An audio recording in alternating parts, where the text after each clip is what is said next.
कक्षा 8 चैप्टर 12 घात और घातांक। घात और घातांक या घातांक और घात के नियम हम कक्षा 7 में सीख चुके हैं। यहाँ पर मैं सिर्फ सीधे नियमों को लिखूंगा और उनके आधार पर प्रश्नावली 12.1 के प्रश्नों को हम हल करेंगे। अगर ये नियम याद नहीं है, ये इनकी व्युत्पत्ति कैसे हुई है, अगर ये सीखना है तो आप कक्षा 7 की वीडियो देख सकते हैं। उनकी लिंक मैं नीचे लिख दूंगा वीडियो में, आप उनको खोल करके डिटेल में उसको देख सकते हैं कि किस प्रकार ये नियम आए घात और घातांक के। तो देखें जरा, घातांक के नियम रिवाइज करते हैं एक बार पहले और फिर प्रश्नावली के प्रश्नों को हल करते हैं। a की घात m गुणा a की घात n है और a, m और n कोई भी पूर्णांक हैं।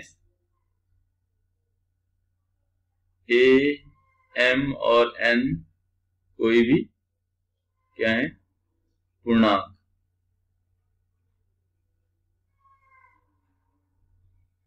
तो यहां देख रहे हैं ये जो a है ये है आधार और ऊपर जो लिखा हुआ है वो है घात। तो आधार समान हो तो घातें जुड़ जाती हैं। कब? जब इनकी गुणा की जाए। तो पहला नियम है आधार समान होने पर गुणा की संक्रिया पर घातें जुड़ जाती हैं। इसको हम समझ सकते हैं प्रश्न को हल करके। 3 की घात 2 है गुणा 3 की घात 5 है। यहां देख रहे हैं आधार समान है, दोनों जगह 3 3 है, तो गुणा करने पर घातें जुड़ जाती हैं। 2 + 5 हो जाएगा और ये जाएगा 3 की घात 7।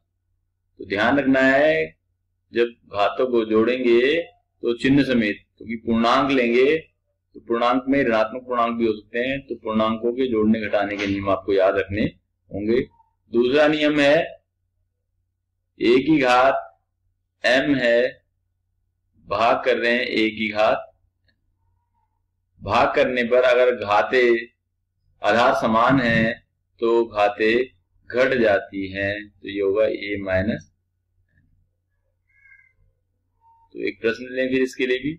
5 की पावर 5 है, भाग कर रहे हैं हम 5 की घात 2 से। जैसा आपको पता है भाग करने पर जिससे भाग करते हैं उसका व्युत्क्रम लिखा जाता है, यानी कि इसको ऐसे लिखेंगे 5 की घात 5 और भागा 5 की घात 2। तो अंश से हर से अंत में जाने पर जो घात है उसका चिन्ह बदल जाएगा। तो अब ये ऐसे होगा 5 की घात 5 गुणा 5 की घात -2। तो अब देख रहे हैं ये गुणा का ही प्रश्न बन गया। तो क्या करेंगे, घातें जोड़ देंगे। अब ये हो गया विपरीत चिन्ह की वजह से घातें घट गई, तो ये 5 की घात 3। तो इसको हम संक्षिप्त रूप में सीधे सीधे ऐसे कर सकते हैं कि भाग करने पे घातें घट गई अगर आधार समान है। तो ये 5 - 2, ये 5 की घात 3, ये डायरेक्ट आ गया। तो ये डायरेक्ट कैसे आया है, ये इस तरह से कि अगर हर में है कोई संख्या तो उसकी घात अंश में आने पर ऋणात्मक हो जाएगी। तो इस नियम से, तो ये नियम याद रखना है कि अंश से हर से अंश में कोई संख्या जा रही है तो उसकी घात क्या हो जाएगी, चिन्ह बदल जाएगा। अगर धन की है तो ऋण की, और ऋण की है तो धन की हो जाएगी, ये याद रखना है। तो पहला नियम है अगर आधार समान है तो गुणा करने में घातें जुड़ जाती हैं। दूसरा नियम है आधार समान है तो भाग करने में घातें घट जाती हैं। तीसरा है घात के ऊपर घात हो किसी संख्या में तो घातों की गुणा हो जाती है। उसके लिए भी हम लिख लेते हैं प्रश्न। 5 की घात 3 है और इस सारे की घात 2 है, तो ये जाएगा 5 की घात 3 गुणा 2, यानी कि 5 की घात 3 6। तो ये किस प्रकार हुए हैं, इनको विस्तृत रूप में 7 की वीडियो में बताया हुआ है कि ये नियम कैसे आए और ये ऐसा कैसे हो रहा है। चौथा है, अगर घात समान है, आधार अलग अलग हैं और घात समान है तो क्या होगा, आधार की गुणा हो जाएगी और घात एक ही बार रहेगी। कैसे? 5 की घात 3 है गुणा 2 की घात 3 है तो क्या होगा, आधार की गुणा हो जाएगी और घात वही रहेगी, तो दोनों की है एक ही बार। तो ये हो गया 5 गुना 10, 10 की घात 3। तो चारों नियमों पे आधारित हमने एक एक उदाहरण भी लिए हैं। तो इन नियमों को याद रखते हुए हमको प्रश्नावली के प्रश्नों को हल करना है। जरा देखें फिर से एक बार। आधार समान है तो गुणा करने में घातें जुड़ जाती हैं, पहला। आधार समान है तो भाग करने पर घातें घट जाती हैं, दूसरा नियम। घात के ऊपर घात है तो घात की गुणा हो जाती है, तीसरा नियम। आधार अलग अलग हैं लेकिन घातें समान हैं तो आधार की गुणा हो जाएगी और घात वही रहेगी। तो ये 4 नियम है। और यहाँ पर जो ये आधार है, ये घात है, ये देख रहे हैं, ये सब क्या है, पूर्णांक हैं। परिमेय संख्या भी हो सकते हैं। कक्षा 7 तक पूर्णांक थे, लेकिन यहाँ पर आपने परिमेय संख्या भी सीख ली है, तो घातें परिमेय संख्या भी होंगी। तो देखें प्रश्नावली 12.1 का प्रश्न, पहले का दूसरा प्रश्न है, नियम मैंने यहीं पे लिखे हुए हैं। देखें, इसको सरल करना है, इसका मान ज्ञात करना है। 2 तरीके से कर सकते हैं। देखें, पहला, ये घात -2 है, जैसे कि आपको बताया था अभी कि अंश से हर और हर से अंश में जाने पर घात क्या हो जाएगी, धनात्मक। तो इसको हम, क्योंकि इसके नीचे कोई भी एक पूर्णांक के रूप में, इसके नीचे कुछ भी नहीं है, तो 1 लिखा जा सकता है। 1 लिख रहे हैं तो ये हो गया, माइनस घात है तो नीचे ले आएंगे तो ऊपर 1 ही रह जाएगा, नीचे कितना हो गया, -4 की घात प्लस के 2। अंश से हर में लाने पर, क्योंकि यहाँ पर 1 क्यों रहा, यहाँ पे 1 इसलिए रहा, यहाँ पर 1 गुणा ये है, 1 से गुणा कर सकते हैं हम किसी भी संख्या में, तो ये तो आ गया नीचे और 1 रह गया ऊपर। और ये नीचे आया, 1 से गुणा हुई, 1 से गुणा करके दिखा सकते हैं, 1 से इसमें गुणा हो गई। तो किसी भी संख्या को अंश से हर से अंश में ले जा सकते हैं। बस क्या करना होगा, उसकी घात का चिन्ह बदल सकते। सामान्य तौर पे भी आप ऐसा कर सकते हैं, 1/3 है तो इसको लिख सकते हैं हम 3 की घात -1। यहाँ पे कोई भी घात नहीं है तो घात 1 है, इसका मतलब अगर इसको हर से मैं अंश में ले गया तो घात ऋणात्मक कर दी। तो ये हो गया।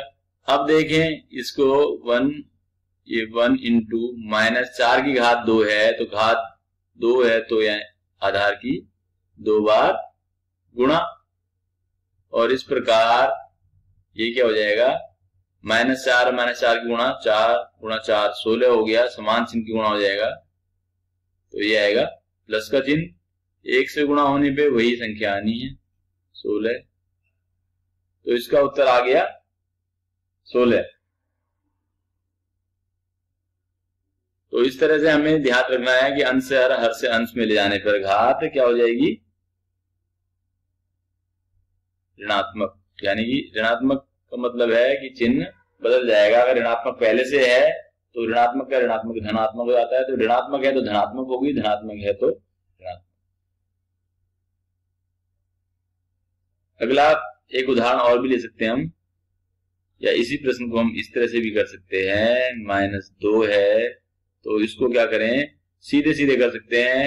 घात ऋणात्मक है तो जो संख्या है उसका व्युत्क्रम कर दें, इसका व्युत्क्रम, और घात को धनात्मक कर दें।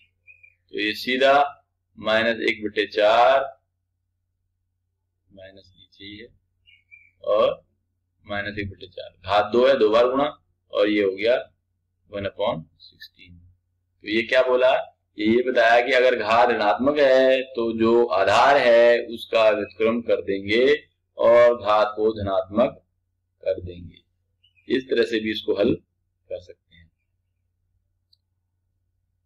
आगे एक प्रश्न और देखें, तो यहाँ देखें एग्जाम्पल है ये 2/3 की पावर माइनस के 2 है, तो इसे कैसे सरल करेंगे, ये जो है आधार इसका व्युत्क्रम करेंगे और घात को क्या कर देंगे धनात्मक, या दूसरा तरीका है दोनों की घात, पूरे की घात -2 है तो दोनों की घात लिखें और ऊपर वाले को नीचे, नीचे वाले को ऊपर, अंश वाले को हर वाले को अंश में ले जाएंगे, घात धनात्मक दिखाएंगे। तो यहाँ पे ज्यादा सरल तरीका है कि जो भी आधार है उसका व्युत्क्रम कर दें, व्युत्क्रम किया और घात को धनात्मक करें। तो घात का अगर चिन्ह बदलना है तो आधार का व्युत्क्रम कर दें, तो ये किया हमने, ये व्युत्क्रम किया और घात धनात्मक। अब घात धनात्मक है, घात कितनी है 2, तो आधार की 2 बार गुणा, तो 3 3 जा 9 और 2 2 जा 4, 9/4 आंसर। दूसरा तरीका जो था आधार अंश से हर से अंश में लाने वाला, उसमें क्या करना होता, उसमें इसकी घात अलग लिखेंगे और इसकी, क्योंकि पूरे की घात -2 है। अब क्या करेंगे, इसको अंश वाले को हर में लाए तो घात प्लस हो गई, हर वाले को अंश में ले गए तो घात प्लस हो गई, और घात 2 होने की वजह से इनकी गुणा 2 बार आधार की, इसकी भी 2 बार गुणा आधार, यहाँ पर आधार 2 है, घात 2 है तो 2 बार गुणा आधार की, तो ये 9/4। तो आप ज्यादा सरल तरीका ये है कि अगर घात ऋणात्मक है तो उसे धनात्मक करने के लिए आधार का व्युत्क्रम कर दें, सीधा सरल तरीका।